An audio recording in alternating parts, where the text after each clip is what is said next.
주신 하나님의 마음을 생각하니까 은혜가 됩니다.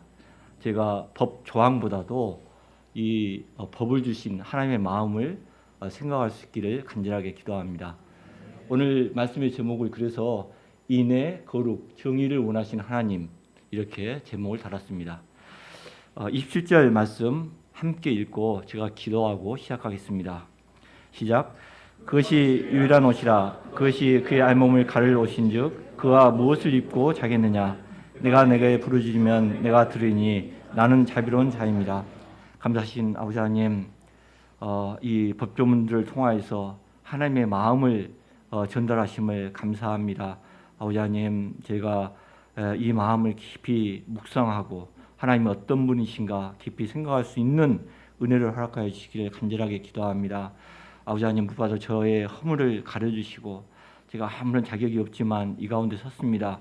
하나님께서 제게 성령을 부어주시고 이 말씀을 담대하게 증거할 수 있도록 도와주십시오. 예수 이름으로 기도했습니다. 법은 사회가 유지되기 위해서 구성원들이 반드시 지켜야 할 최소한의 규칙입니다. 이를 위반할 경우 사회 공동체가 강제로 제재를 가하게 됩니다. 이러한 법은 도덕과 구별이 됩니다. 도덕은 법과 달리 구성원들이 지키면 좋지만 지키지 않아도 처벌이라는 강제성은 없습니다. 도덕을 어기면 대신 양심의 가책과 사회적인 비난을 받게 됩니다. 오늘 말씀에는 무엇을 하지 말라 하시고 특별하게 처벌이나 배상의 규정은 없습니다. 이것은 법적이기보다는 양심적인 문제를 다루고 있기 때문입니다. 때문에 이러한 문제들은 더 높은 도덕적인 수준을 요구하고 있습니다. 이러한 법규들은 하나님과의 관계 속에서 마음으로 자발적으로 지키려고 하지 않으면 실행하기 어려운 것들이고 하나님의 성품을 담지 않으면 실현되기 어려운 것들입니다. 언약 백성의 공동체는 성문화된 법 시스템에 의존하여서만 움직이는 것이 아닙니다. 오히려 근본적으로 각 사람이 하나님을 경외하고 하나님의 성품을 나타내므로 움직이는 것입니다. 오늘 말씀에 나오는 법규들을 통해서 하나님께서 언약 백성들이 어떤 사람들이 되기 원하신지를 배우고 하나님의 마음에 합한 자들이 되기를 간절하게 기도합니다. 제1장 인애를 원하시는 하나님 21절부터 27절까지입니다. 21절부터 27절을 보면 세 부류의 사회적인 약자들이 기록되어 있습니다. 그러니까 누굽니까? 이방 나그네, 과부, 그리고 고아들입니다. 여느 사회와 마찬가지로 이스라엘 사회에 있어서도 나그네, 과부, 고아는 사회의 커다란 문제였습니다.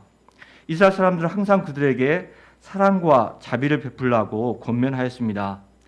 하나님은 나그네, 과부, 고아와 같은 사회적 약자에게 관심이 많으십니다.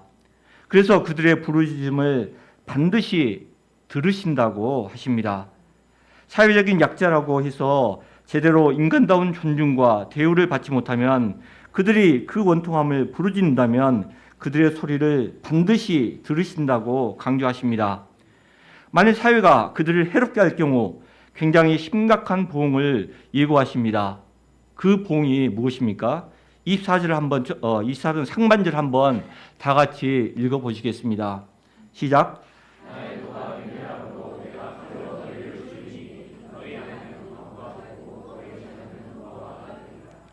나의 노가 맹렬함으로 내가 칼로 너희를 죽이리니.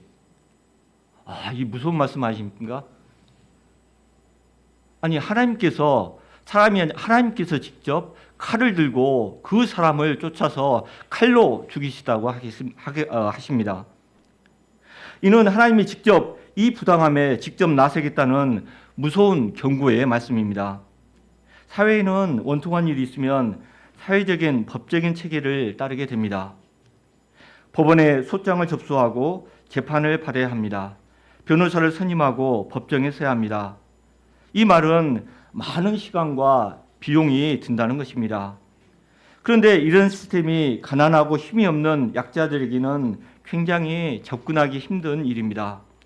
이 과정에 드는 시간적, 물질적인 비용을 감당할 수가 없습니다. 당장 하루하루 먹고 살기 힘든 약자들에게는 항상 패배가 준비된 것과 마찬가지입니다. 그래서 하나님은 이러한 법적인 절차를 깡그리 무시하고 하나님이 맹렬한 분노로 칼을 들고 직접 대응하시겠다고 하십니다. 사회적 약자들은 하나님의 아픈 손가락입니다. 그래서 하나님은 그들의 연약함에 깊은 공감을 가지고 살펴보고 있습니다. 신명기 10장 18절은 이렇게 말하고 있습니다. 고아와 과부를 위하여 정의를 행하시며 나그네를 사랑하여 그에게 떡과 옷을 주시나니. 하나님은 그들의 한 맺힌 목소리, 기도를 특별하게 세심하게 듣고 있다고 하십니다. 그만큼 사회적인 약자인 그들의 문제를 굉장히 심각하게 보신다는 것입니다. 왜 이렇게까지 함부로 대하지 못하게 하시는 것입니까? 이것은 가난한 사람들도 하나님의 백성들이기 때문입니다. 아무리 가난해도 그들의 정체성은 엄연히 하나님의 언약 백성, 하나님의 보물처럼 아끼는 내 소유된 사람들이기 때문입니다. 우리가 과부나 고아를 대하는 태도를 보면 그 사회가 어떤 사회인지, 병든 사회인지, 건강한 사회인지 판단할 수 있습니다. 약자들에 대한 태도에 따라 그들이 얼마나 하나님을 사랑하고 섬기는지 알 수 있습니다. 한 공동체가 건전한지 아닌지 살펴보기 위해서는 그 공동체가 약자들을 어떻게 보호하고 배려하는지를 살펴보면 됩니다. 이들은 가난한 자들입니다. 그들은 가진 것이 없고 힘이 없는 자들입니다. 그렇기 때문에 살기 위해서 남에게 부탁을 해야 하고 돈을 꾸야만 하고 물건을 빌려야만 합니다. 같은 언약 백성으로서 자존심이 상한 일입니다. 이나 지금이나 돈을 빌려주고 이자를 받는 것은 당연한 일입니다. 합당한 이자를 받는다고 뭐라고 하지 않습니다. 그런데 언약 백성 공동체는 여느 공동체와는 달라야 합니다. 가난한 형제에게 돈을 구워주면 채권자같이 하지 말고 이자를 받지 말라고 하십니다. 정상적인 상거래상 이것은 참 곤란한 일입니다. 만일 이자를 받지 않을 경우 여러분은 어떻게 하겠습니까? 아마 사람들은 이자를 못 받는데 손해를 보는데 돈을 구워주지 않으려고 할 것입니다. 이 말씀은 마음으로부터 가난한 자의 형편을 이해하고 불쌍히 여기지 않는다면 실천하기 어려운 법규입니다. 또 돈을 갚는다는 보증으로 옷을 전당물로 잡았는데 해가 지기 전에 돌려보내라고 하십니다. 가난한 사람에겐 그것이 덮고 잘 수 있는 유일한 도구일 수 있기 때문입니다. 역시 이것도 의무도 아니고 법으로 강요하기 어려운 문제입니다. 이는 그 사람의 형편을 이해하고 공감하는 도덕성이 요구되는 영역입니다. 여러분이라면 자기가 돈을 갖고 있는데 이 피 같은 재산을 이자도 없이 그리고 아무런 담보도 없이 빌려주시겠습니까? 큰 손해를 보는 것 아닙니까? 그런데 하나님은 이자 없이 가난한 자들에게 구워줄 뿐만 아니라 담보로 받는 물건으로 인해서 그들이 추위에 떨까 마음을 쓰기까지 하라고 권면하십니다. 세상에서는 있을 수 없는 일일진데 그래도 하나님을 믿는 백성들은 이렇게 해야 한다고 우리에게 호소를 하고 있습니다. 하나님의 백성이 이렇게까지 해야 하는 이유가 무엇입니까? 우리가 하나님을 모르면, 하나님을 사랑하지 않는다면 이렇게까지 할 필요는 없는 것 같습니다. 그러나 우리는 하나님을 믿는 언약의 백성들, 죄악된 세상에 널브러져 있는 평범한 삶이 아닌 비범한 삶으로 부르심을 받는 언약 백성이기 때문입니다. 우리는 이스라엘 백성은 과거 쓰라리고 고통스러운 노예 백성에서 하나님의 크신 사랑으로 제사장 나라 거룩한 백성, 왕 같은 제사장으로 부르심을 받은 특별한 존재들이기 때문입니다. 하나님은 이렇게 특별히 구원받은 우리가 이제는 당신의 성품을 배워 닮기를 원하십니다. 우리가 특별한 언약의 백성으로 닮아가야 할 하나님의 성품이 무엇입니까? 27절 마지막 부분을 다 같이 한번 큰 소리로 읽어보시겠습니다. 나는 자비로움이라. 시작. 나는 자비로운 자입니다. 하나님의 백성은 하나님의 자비를 배워야 합니다. 그러면 이 하나님의 자비는 어떠합니까?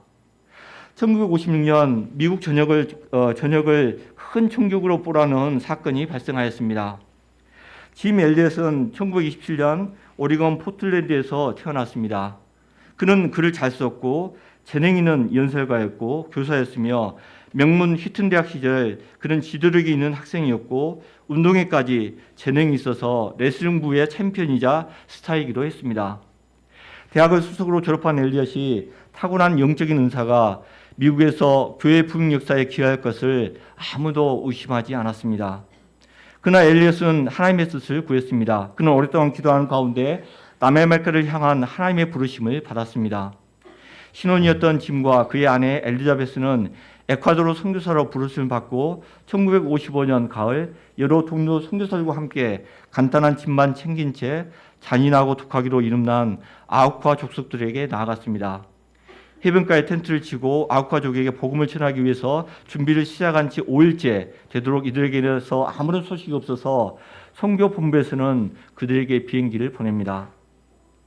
그런데 바로 그곳 해변에서 5명의 청년들이 무참하게 살해된 것을 발견하게 되었습니다. 1950년 1월 8일 5명이 모두 아우카족에게 창과 도끼로 죽임을 당하였습니다. 이들의 시체가 해변가에 널브러져 있었습니다. 그들의 주머니에는 권총이 들어있었지만 총을 푸은 흔적은 보이지 않았습니다. 이 사건은 미국 사회에 큰 충격을 주었습니다. 라이프지와 타임지가 이 사건을 대대적으로 보도했을 때 사람들은 크게 당황하고 분노하였습니다. 당시 라이프지에서는 이 사건을 10페이지에 달하는 기사로 다루면서 이렇게 코멘트를 합니다. 그들은 부인들과 키추아 인도원과 하바로 인디언 사역을 하면서 아우카족을 알게 되었다. 아우카족은 수백 년 동안 외부인들 모두 다 죽여왔다. 다른 인디언들은 그들을 두려워하였으며 선교사들은 아우카족에게 가기로 결심했다. 이 얼마나 불필요한 낭비인가. What an unnecessary waste. 장래가 촉망되는 젊은이들이 도대체 무엇 때문에 저 멀리 남미까지 가서 제대로 된 삶도 살지 못하고 일도 못하고 쓸모없는 죽음을 당해야만 하는가라는 것이었습니다. 갓 결혼하여 신흥생활의 산꿈에 빠져있을 엘리엇의 아내의 마음이 어떠했겠습니까? 그녀의 마음에는 사랑하는 남편을 죽인 그 아우카족에 대한 미움과 분노가 얼마나 컸겠습니까? 한 기자가 짐 엘리엇의 아내인 엘리자베스에게 찾아가 인터뷰를 하면서 분노한 채 이런 말을 하였습니다. What a waste. 얼마나 낭비입니까? 그러자 놀랍게도 그 당시 20대 초반밖에 안 되었던 그녀는 그 기자를 똑바로 쳐다보면서 이렇게 항의를 했습니다.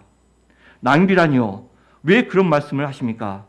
나의 남편은 어렸을 때부터 이 순간을 위해서 준비했던 사람입니다. 내 남편은 이제야 그 꿈을 이룬 것뿐입니다. 이후로 다시는 내 남편의 죽음을 낭비라고 하지 마십시오.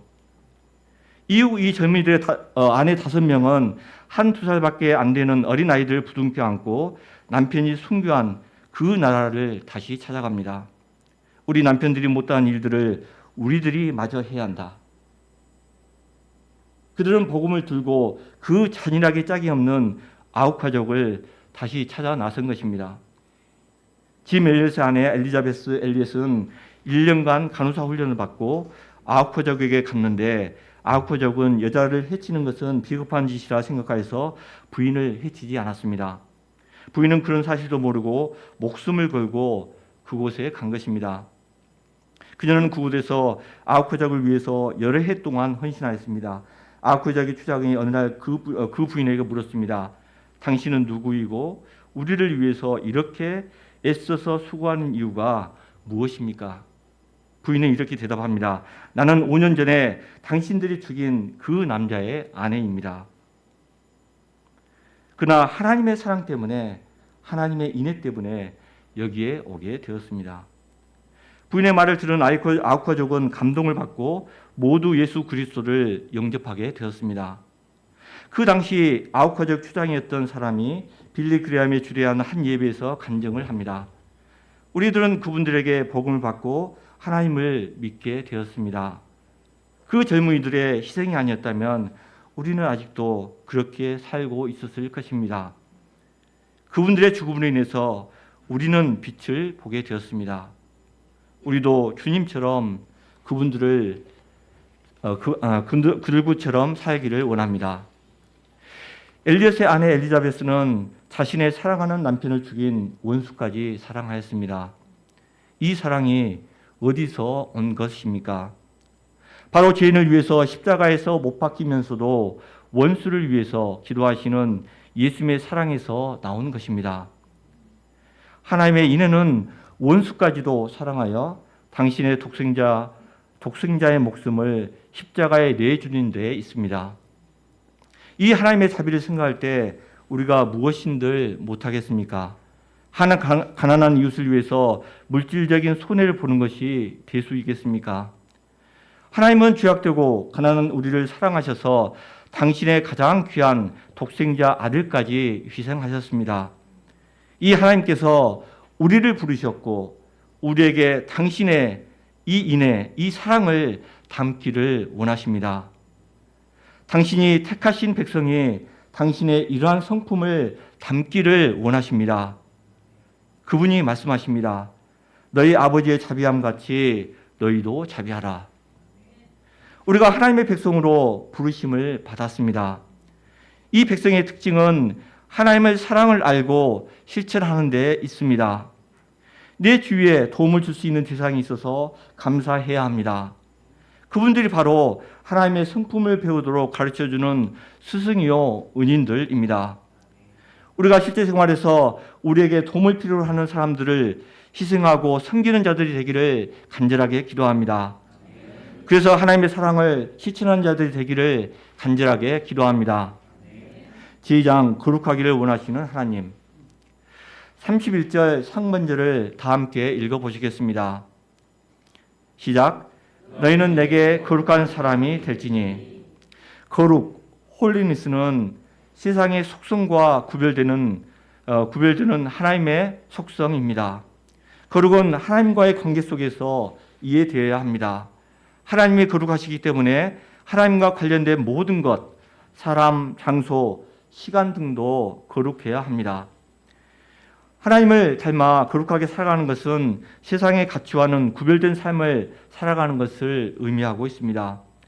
하나님의 백성으로 부르심을 받는 사람들은 여러 면에서 이방 사람과 달라야 합니다. 이방 사람들이 생각하는 가치관, 행동에서 벗어나 하나님이 원하신 바를 순종하고 세상과 분리되는 삶을 살아야 합니다. 하나님은 내게 둠이 거룩하라 하시면서 들에서 짐승에게 찢긴 동물의 고기를 먹지 말고 개에게 주라고 하십니다. 먹는 문제를 언급하시면서 왜 거룩이라는 얘기를 하십니까? 먹는 문제는 사소해 볼 수 있습니다. 그런데 먹는 문제에서 그 사람의 본성이 잘 나타나기도 합니다.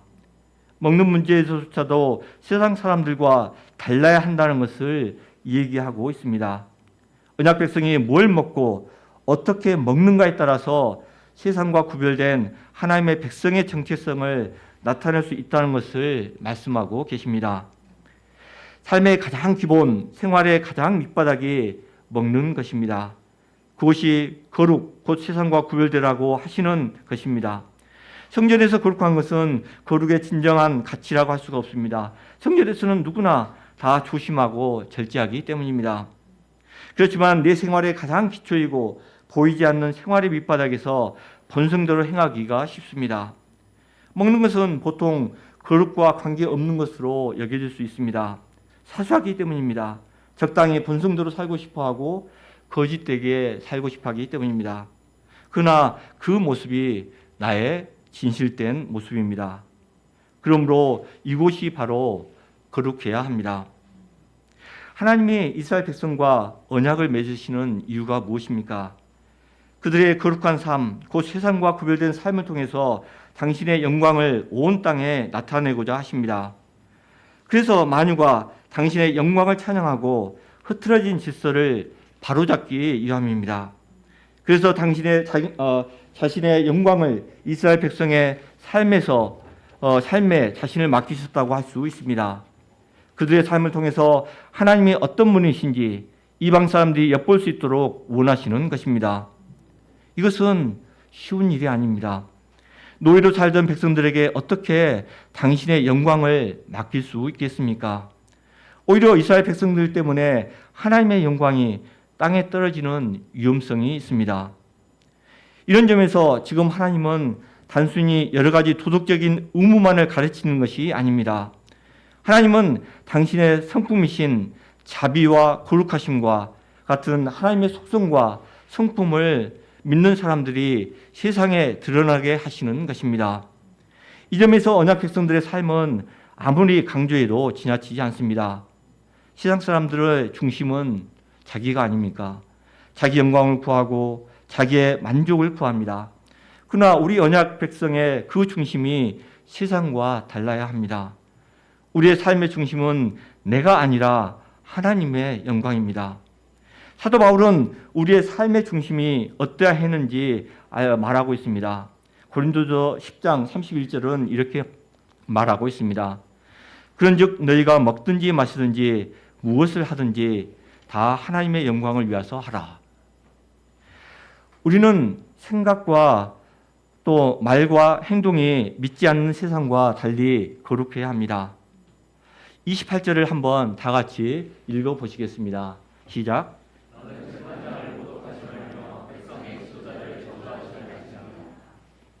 여기서 모독한다는 말은 가볍게 여기고 욕하고 비방뿐만 아니라 저주까지 한다는 말입니다. 왜 모독하고 저주를 하리 말아야 합니까? 그들은 인간적인 흠이 있지만 그들은 하나님이 세우신 질서 가운데 있기 때문입니다. 우리는 세상과 다르게 그들을 저주하거나 모독해서는 안 됩니다. 우리는 그들을 불쌍히 여기고 기도해 주어야 하고 악이 있다면 하나님께서 해결해 주시도록 하나님께 간구해야 합니다. 이는 우리가 그들의 잘못에 동조하는 의미가 아닙니다. 다윗은 사울의 문제를 알고 있었고 그의 불의로 말할 수 없는 고통을 당했습니다. 원수 같은 사울, 악한 그를 눈앞에서 칼로 죽일 수 있는, 심판할 수 있는 기회가 여러 차례 있었습니다. 그와 그를 쫓아다니며 괴롭히는 그를 죽였다면 당장 얼마나 시원했겠습니까? 그러나 그는 하나님의 질서를 생각하고 두렵고 떨림으로 심판의 자리에서 물러섰습니다. 우리는 원수를 미워하는 것이 당연하다고 생각합니다. 비판하기를 좋아하고 나와 반대되는 진영을 공격하고 복수하기를 좋아합니다. 그러나 하나님은 거룩하십니다. 세상은 원수를 갚으라고 하지만 하나님은 우리가 세상과 달리 원수까지도 사랑하라고 하십니다. 세상은 잘못된 재판장, 지도자를 저주하고 모독하라고 합니다. 그러면 마음이 시원할 거라고 합니다. 그러나 우리는 달라야 합니다. 그들의 악에 물들지는 말되 그들을 불쌍히 여기고 기도하고 하나님께 심판을 맡겨야 합니다. 바울은 우리가 말씀과 기도로 거룩해진다고 하였습니다. 우리가 우리의 답답한 마음, 원통한 마음을 미움과 저주의 감정에 내버리지 말되 말씀을 묵상하고 원통하고 답답한 마음을 하나님께 나아가서 쏟아야 합니다. 예수님께서 그렇게 하셨습니다. 그를 미워하고 대적하는 원수들을 멸할 수 있는 힘과 능력을 가지고 있었습니다. 그러나 예수님은 원통하고 힘든 마음을 겟세마네 동산에서 땀방울이 핏방울이 되기까지 간구하고 하나님의 뜻을 구하였습니다. 우리가 이 예수님을 닮아가기를 간절하게 기도합니다. 3장 정의, 공의를 원하시는 하나님. 우리가 앞에서 자비를 얘기했습니다. 그런데 자비를 앞세우다 보면 정의가 약해질 수 있고 정의를 앞세우다 보면 자비가 없어질 수 있습니다. 그럼에도 언약 백성은 이 두 가지 정목을 조화롭게 실현할 수 있어야 합니다. 선지자 미가는 이렇게 말했습니다. 사람아, 주께서 선한 것이 무엇임을 내게 보이셨나니 여호와께서 내게 구하시는 것은 오직 정의를 행하며 인자를 사랑하며 겸손하게 내 하나님과 함께 행하는 것이 아니냐. 정의를 해치는 요소가 무엇입니까? 1절부터 8절에는 정의를 굳게 하는 여러 가지 요인들이 나오고 있습니다. 거짓 풍설은 근거 없고 확인되지 않는 악성 루머입니다. 악성 루머 때문에 스트레스를 받아 시달리다가 극단적인 선택을 하는 사람이 요즘 늘어나고 있는 추세입니다. 요즘 SNS 발달로 악성 댓글의 피해가 엄청나게 늘어나고 있습니다. 가수 설리나 구하라, 또 배우 이성균 등이 악플을 견디지 못하고 자살을 한 경우입니다. 이렇게 거짓말은 살인에까지 이르게 합니다. 우리가 알듯이 최초의 거짓말쟁이가 누구입니까? 중앙동산의 선악과를 먹는 날에는 내 눈이 밝아져 신과 같이 되리라 하면서 교묘한 거짓말로 아담과 하와를 선동한 사단 아닙니까? 이 거짓말로 인류를 고통 속으로 몰아넣습니다. 이렇듯 거짓 선동, 수군거림, 소문은 어둠과 살인의 그림자가 숨어 있습니다. 그러므로 거짓으로 비방하는 바리새인들과 서기관들에 대해서 예수님은 분노하시며 이렇게 그들을 꾸짖었습니다. 너희는 너희 아비 마귀에게서 났으니 너희 아비의 욕심대로 너희도 행하고자 하느니라. 그는 처음부터 살인자요 진리가 그 속에 없으므로 진리에 서지 못하고 거짓말을 할 때마다 제 것으로 말하나니 이는 그가 거짓말쟁이요 거짓의 아비가 되었습니다. 정의를 해치는 다른 요소는 위증, 거짓 증언입니다. 있는 사실대로 얘기해야 하는데 거짓을 이야기한다는 것입니다. 왜 이렇게 위증을 하는 것입니까? 여기에는 부당한 이익이 있기 때문입니다. 또는 다수의 압력을 이기지 못해서 그럴 수가 있습니다. 여기서 다수는 많은 사람일 수 있고 사회적으로 유력한 사람을 의미하기도 합니다. 사람은 사회적인 존재이기 때문에 사회적인 외톨이에 대한 두려움이 많습니다. 그렇기 때문에 이러한 따름을 받지 않기 위해서 거짓으로 위증할 수가 있습니다. 또 위증의 다른 원인으로는 뇌물을 이해하고야 하고 있습니다. 뇌물은 악한 의도가 담겨 있습니다. 또 가난한 자에 대한 인정 때문에 정의를 굽게 할 수 있습니다. 가난한 자를 돕는 것은 좋은데 정의를 무시하면서까지 해서는 안 된다는 것입니다. 부자, 힘 있는 자를 위해서 정의를 굽게 하는 경우는 쉽게 보아도 가난한 사람을 보호하기 위해서 정의를 굽히면서까지 재판하는 경우는 거의 없을 것입니다. 그런데도 이런 극단적인 사례를 말씀하신 이유는 그만큼 하나님이 얼마나 공평과 정의와 진실을 중요하게 여기시는지 보이시기 위함입니다. 하나님은 물리치기 어려운 어떤 유혹이나 손해를 감수하면서까지 정의를 굽게 하지 말라고 하시는 그 이유가 무엇입니까? 7절 하반절을 다 같이 한번 읽어보시겠습니다. 시작. 7절 제가 읽겠습니다. 나는 악인을 의롭게 하지 아니하겠노라. 하나님이 정의로우신 분이시기 때문입니다. 정의가 곧 하나님의 성품이기 때문입니다. 우리가 정의하면은 굉장히 고상하고 멋진 단어처럼 여겨집니다. 멋지지 않습니까? 정의의 사도, 그러면 굉장히 고상해 보입니다. 그러나 정의를 구현하는 것은 큰 고통과 희생이 따르는 무서운 단어입니다. 하나님은 죄의 삭은 사망이라고 하였습니다. 죄진 인간은 반드시 사형에 처한다는 것입니다.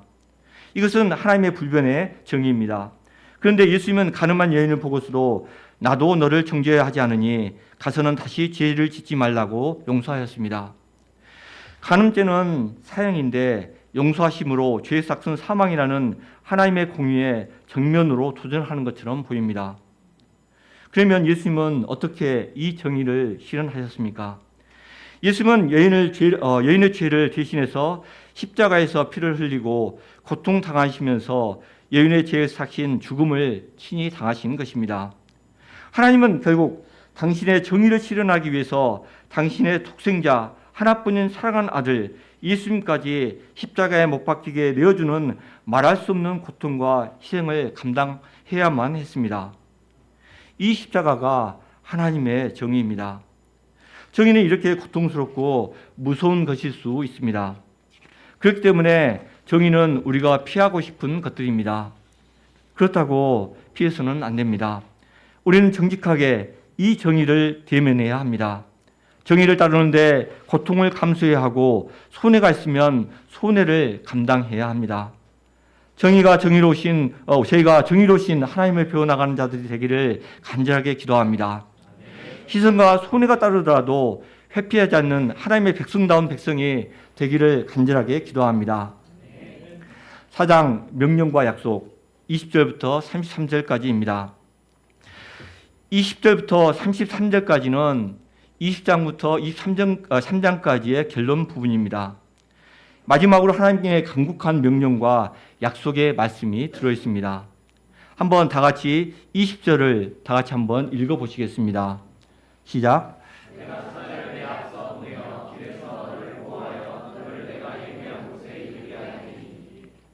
여기서 사자, 여호와의 사자는 27절에 내 위엄, 그리고 28절에 왕불로 표현됐는데 이분이 바로 여호와 하나님 당신을 가리키고 있습니다. 이 말씀은 여호와께서 이스라엘 민족이 가나안에 입성하고 정착하는데 모든 것을 다 하실 것이라는 말씀입니다. 지금까지 우리가 출애굽 역사를 살펴보았습니다. 이 과정에 인간적으로 보면 도저히 일어날 수 없는 일들이 일어났습니다. 우리가 인간적으로 생각해 볼 때 열재앙이 가능한 것입니까? 장자재앙이 어떻게 가능하며 홍해 사건이 인간의 능력으로 가능한 일이었습니까? 마라의 쓴물 사건, 그리고 하늘에서 내린 만나의 사건이 사람의 힘으로 가능한 일이었습니까? 이스라엘 백성들이 이 과정에서 할 수 있었던 것은 아무것도 없었습니다. 다만 그들이 할 수 있었던 것, 해야만 했던 것은 하나님만을 믿고 신뢰하고 말씀에 순종하는 것뿐이었습니다. 이때 이 모든 동화 같기도 하고 마법 같고 기적 같은 사건들이 일어났습니다. 이는 하나님이 그들 앞서 그들을 보호했기 때문에 가능했습니다. 이것을 그들은 눈앞에서 생생하게 체험하고 경험하였습니다. 이 귀중한 경험을 통해서 그들은 이 하나님이 어떤 분이신가 알게 되었고 신뢰하게 되었습니다. 이제는 언약까지 맺을 수 있는 단계에 이르게 되었습니다. 이제 이후로도 똑같은 일들이 일어날 것이라고 약속하고 계십니다. 어떤 일이 일어나게 되는 것입니까? 22절, 23절, 27절, 31절을 한 절씩 저와 교도하면서 읽어보겠습니다. 저는 이 말씀이 너무 멋지고 그다음에 힘이 되고 영감이 되고 감동적인 말씀이라서 여러분과 한번 교도하면서 읽어보겠습니다. 내가 그의 목소리를 잘 충종하고 내 모든 말대로 행하면 내가 내 원수에게 원수가 되고 내 대적에게 대적이 될지라.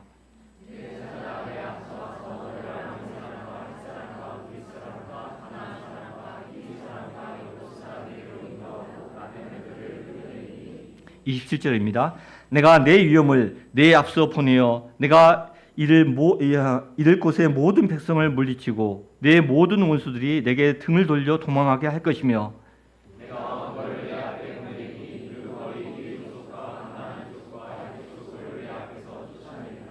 그러나 그 땅이 황폐하게 되므로 들짐승이 번성하여 너희를 해칠까여 1년 안에는 그들을 내 앞에 쫓아내지 아니하고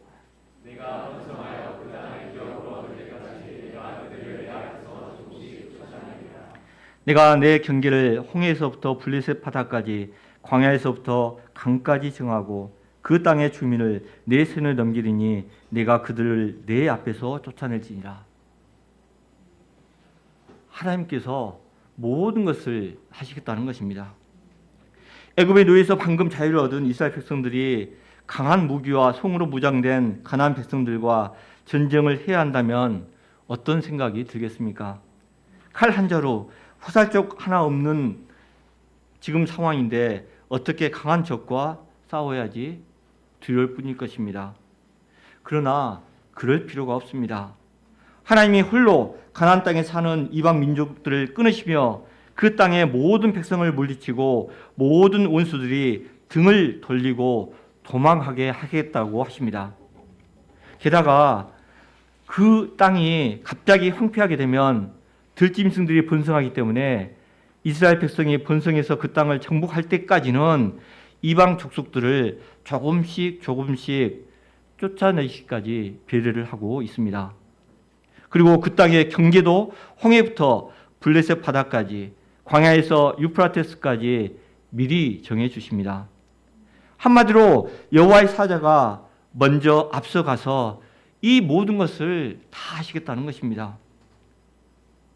그렇기 때문에 어떻게 강한 가나안을 정복할 수 있을까? 두려워할 필요가 없다는 것입니다.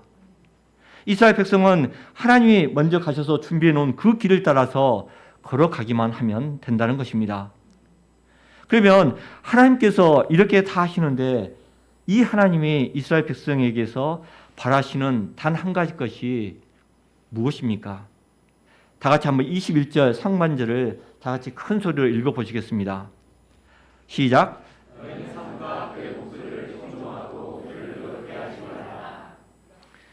내가 이 모든 것을 다 준비하고 다 할 테니 너희는 다만 내 목소리를 청종하고 그를 노엽게 하지 말라.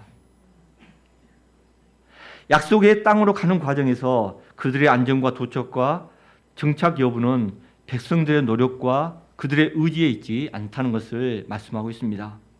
이것은 그들이 여호와의 사자의 목소리를 얼마나 잘 듣냐에 따라 달려 있다는 것입니다. 그러면 그들이 들어야 할 목소리가 무엇입니까? 24절, 25절 상반절까지 한번 읽어보시겠습니다. 시작.